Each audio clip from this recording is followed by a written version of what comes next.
Hello mga B, this is me again. So for today's video nga ni po ay pupunta tayo sa Bato Boulevard. Kasama ko nga pala dyan ang pinsan ko. Nagsimula nga pala kami nagbiyahe mula dito sa Buhi. Papunta sa walang hanggan. Ay, hindi ka gaganon. Papunta sa Feelings Book. Ay, charot! Ang ate ko na to. Napaka-uwi talaga. Ang ibang video nga ni po ay pinag-pass forward ko na dito para hindi na kayo maanuhan. Anong aanuhan? Anuhan kita dyan eh. Malamang para hindi matagalan ang ating video kasi storage ng phone ko. Hehehehe. Charot!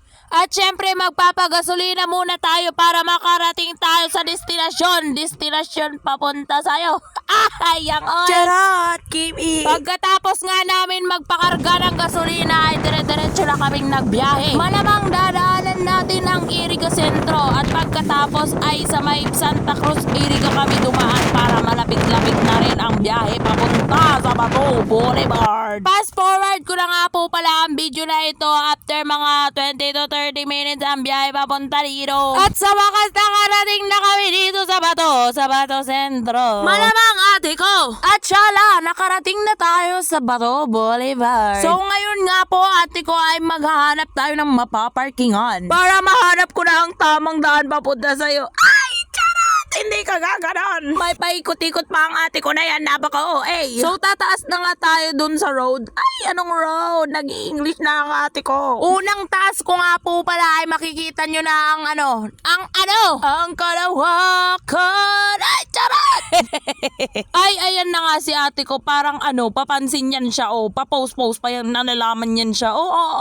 Napakarte. Wow. Hindi nga po pala ito ang una kong beses na pumunta dito. Ito na ang ikalawang punta namin dito. So, ayun na nga ni po guys, ay makikita nyo ang napagandang tanawin. Ay, mas maganda kung ikaw ang natatanaw ko. Ay, charot!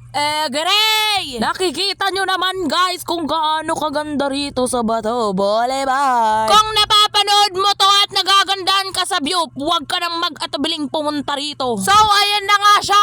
Ayan na nga ang ate ko. Pa-post-post na yan nalalaman. Ay,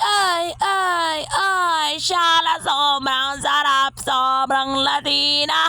Sa oras nga ni po dyan ay papalapit na rin po ang gabi. Ay makikita nga rin po talaga ay napakaganda po talaga ng view kahit malapit na po ang gabi. Sobrang ganda, sobrang tahimik, sobrang peaceful. Kung naghanap nga rin po kayo ng matatambayan ng mga tropa nyo, family nyo, friends, jowa, ay wag na kayong mag-atubiling pumunta dito sa Bato Boulevard. Nakalocated nga po ito sa tabi-tabi. Ay, charot! Malamang dito sa Camarines Sur. Dito nga po sa Boulevard Roadway ay may makikita ka ng mga Anong?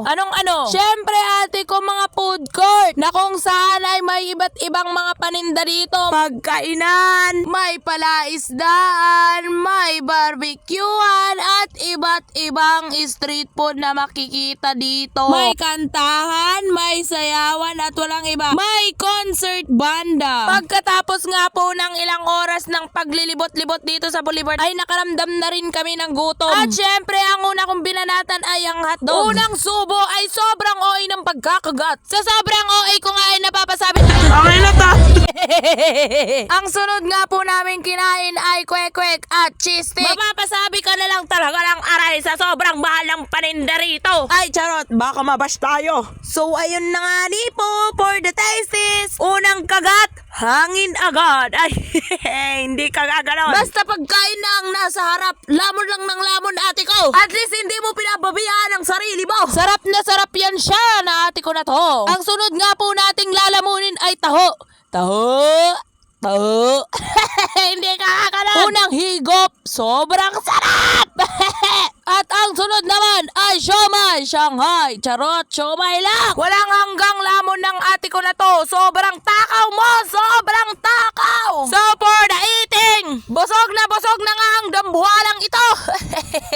At pagkatapos nga po ay nag-party muna kami dito sa tabi-tabi. Ay banda concert pala to. Syempre ang linalamon namin dyan ay prize. Ay! Walang hanggang lamon!